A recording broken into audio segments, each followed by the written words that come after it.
it's raining and maglakotsa na naman tayo.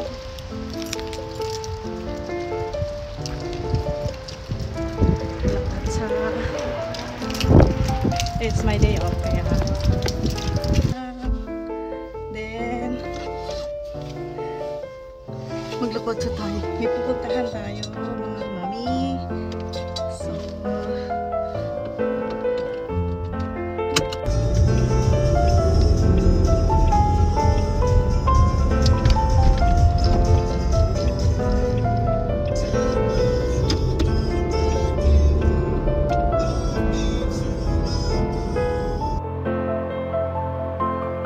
So mga may mag-skytrain kami at dito kami sa may Scotro. Dahil murang-mura lang ang kanilang parking fee. Bayad ng parking is $3. Whole day na siya. So kasama ko si Madam Joy. Parang kagabi lang kami nagsama. At ngayon magkasama na naman kami. So dito kami mostly nagpa-park kasi mura lang talaga siya. $3 lang siya. Hanggang 2 AM na in the morning yung parking. Kaya lang kailangan ng credit card. So wala, hindi pwede ng coin.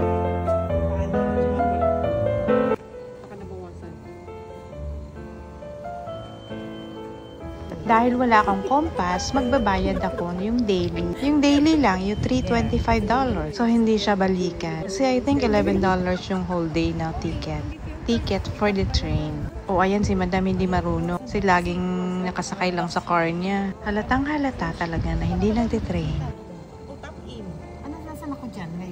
Ayan na, stop in ka na. Baka nag-top out ka. Oh, nag-top out ka din. Hindi, naglagay ako. $10. Top in ako ngayon. $10 siya. Oo. Okay. Yung tuloy, nagalit. Touch. Touch, then cancel. Cancel. Hindi. Yan. Di ba sa high-tech siya mo? Yung car. So eto, umpisa na ang mahabang lakaran nito. By the way, good exercise naman to. And good vibes lang. Kasi lagi na lang tayong nagtatrabaho. Ay, ako lang pala. Overwork na. So dito lang kami sa taas ng station maghintayan. Waterfront ang sasakyan namin. 3 minutes ay parating na siya.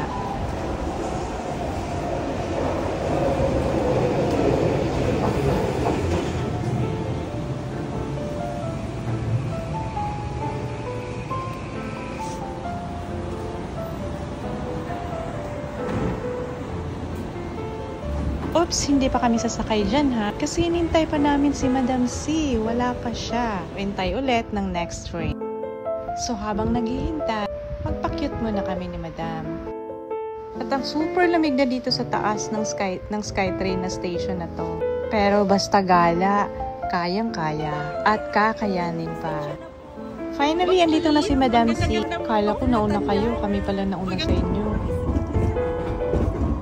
And finally, nakasakay na kami ng train. Ay, yan, miss na ko na talagang sumakay sa train. Kasi dati nagtitrain lang talaga ako. Hindi na kasi accessible sa train yung work ko na part-time. Sa may downtown, sa may Roport, very accessible pa sa train. Oh, eto, tumawid na kami sa Patulo Bridge. So, eto yung old bridge dito sa New Westminster. At syempre, akala nila picture. Video yun. Siksikan tayo tatlo rito. Init. Nag-video kasi ako kaya.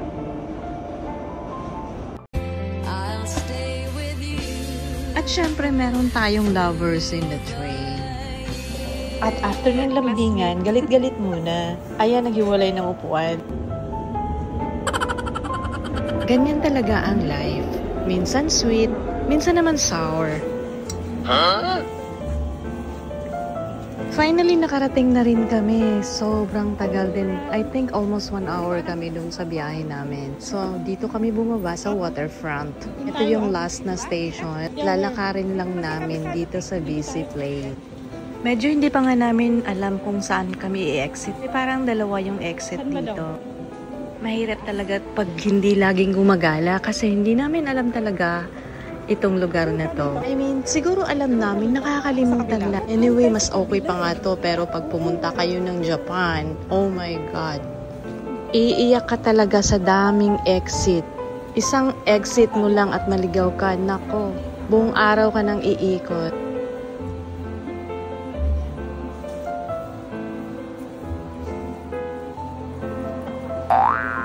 Ayan, gusto kong ganyan na vlog ako. Miss ko yan sa'yo. Saan ka? Sakay ka?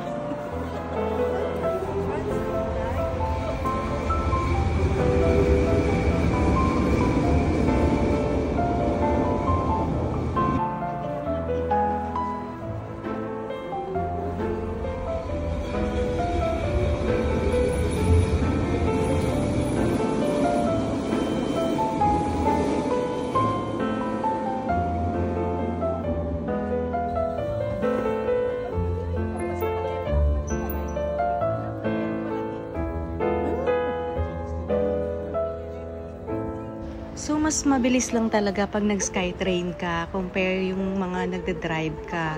Kasi mahirap ang parking dito. I think sobrang mahal pa yung parking fee. Paglabas mo lang ng waterfront, ay eto na. Kung meron kayong mga gustong ipasyal, or ikaw mismo mamasyal, ay maganda dito sa Canada Place. Kasi along the beach lang siya. At maraming mga overlooking view. Basta madami. Punta na lang kayo dito. O ayan, gutom na kami kaya naghahanap kami ng kainan. Kahit tubig lang. Ay ako pala, kailangan ko ng hot water. What? Rainbow, Day! Where's the rainbow? Oh my God! Rainbow! Bakit? Ikaw kuya ha?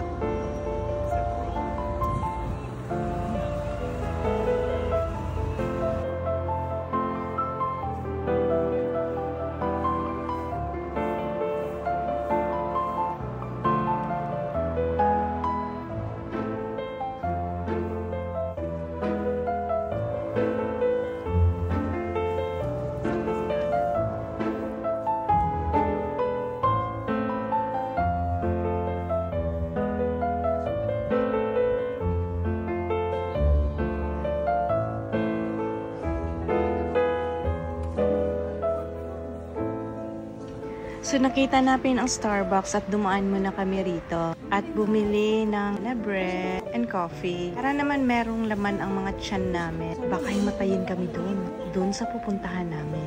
Actually, lilibutin namin daw ang buong Canada. Kaya samahan nyo kami. Papagod na ako sa kaka-voice over. At si Annalisa at si Victor noon ay sobrang nag-iintay na.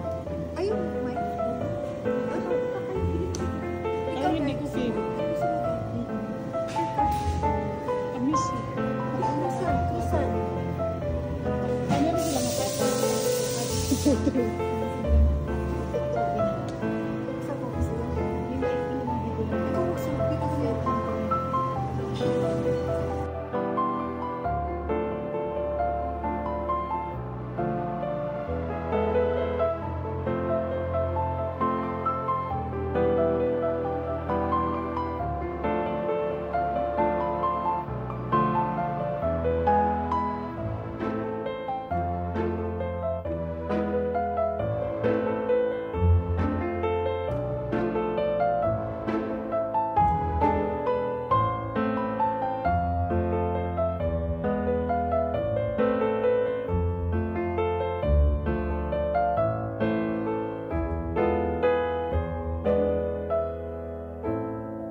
naman na sa pagmalayo.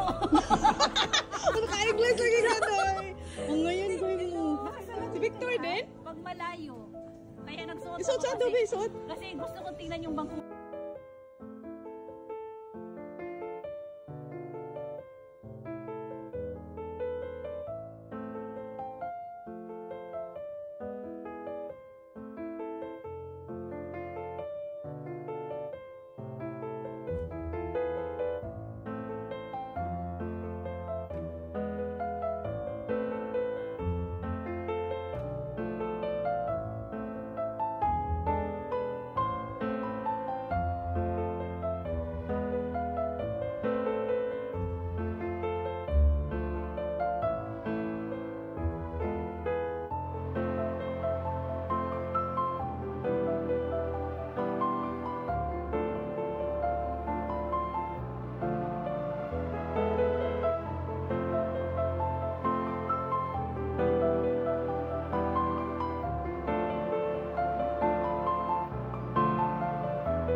You got your baited.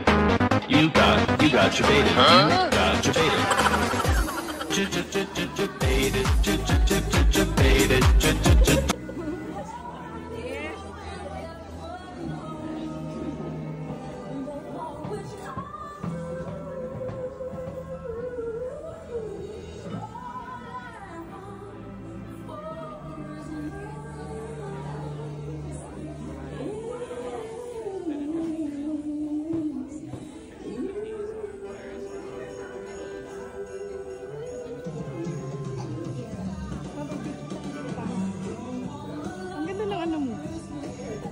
Take off, we have a special message from our resident elves, Pinecone and Chestnut, who need your help on a special mission.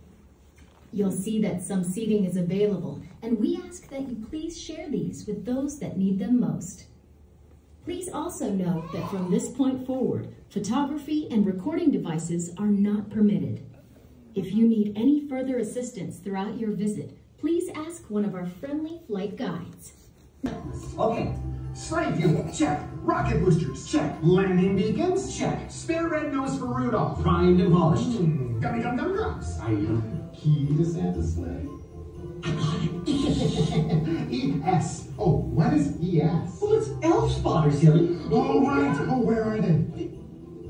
Oh, hi. Didn't see you there. I'm Pinecone, and this is my brother, Chestnut. Hi! And you guys are just in time for your big job. Yeah, we're almost ready to take off in Santa's multi-passenger sleigh. The big one. Oh, we need your help. It's a huge and fun responsibility. Everyone at Kringleworks at Santa's workshop have been working so hard all year getting everything ready for Christmas! Yes, and Santa's just so happy with everyone, he gave the elves one day off to have fun across Canada before the big night. Yeah, but now we all have to fly and find the elves and let them know it's time to come home. Ho, ho, ho. And that's where you guys, the elf spotters, come in. It's an all elves on deck situation. So how about it? Can you help Santa find the elves? Please. Please? Yes. Yes. Yes. Yes. Yes. Yes. Yes. Hi, boys. Oh, great, you're all here. Now, I'm sure my boys, Pinecone and Chestnut, have filled you in on everything you need to know. Oh, we were not going to take them for a ride on the sleigh by ourselves. No. I should hope not. That would be an interesting flight. You can't even fly, and besides, you're just not old enough. Oh, I told you. You did not. No, really, stop it. refreshing for our special guests. Alright, elf spotters, I'm going to fly you all the way across Canada to find Santa's elves. Elves love to take holidays in Canada. It's so naturally beautiful and full of all the things elves love to do when they're not working. Okay, everyone, I'll meet you in the boarding gate for some final instructions for a flight you'll never forget. Oh, and I almost forgot. Here's a little magic to help you on your flight.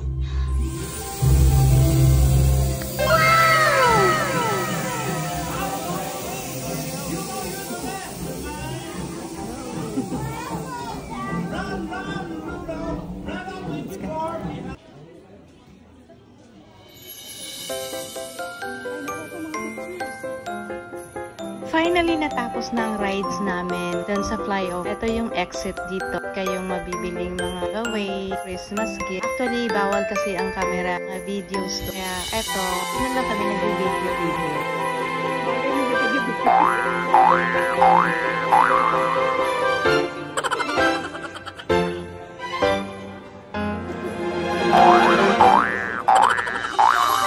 Yun.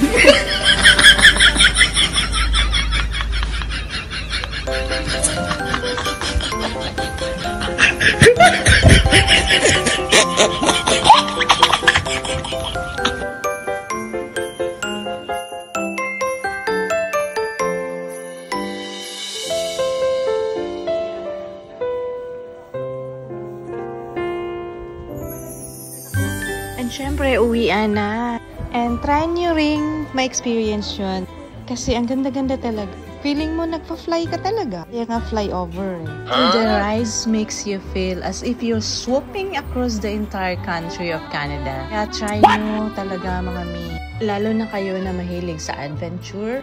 The best experience. So dito kami lumabas sa Pan Pacific Hotel. So magtutour tayo dito. First time ko rin ata itong umikot dito.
So back to Skytrain na naman kami. Meron pa kaming pupuntahang isa pa. Kasi sobrang aga pa naman eh. Kaya kailangang sulitin namin ang day off.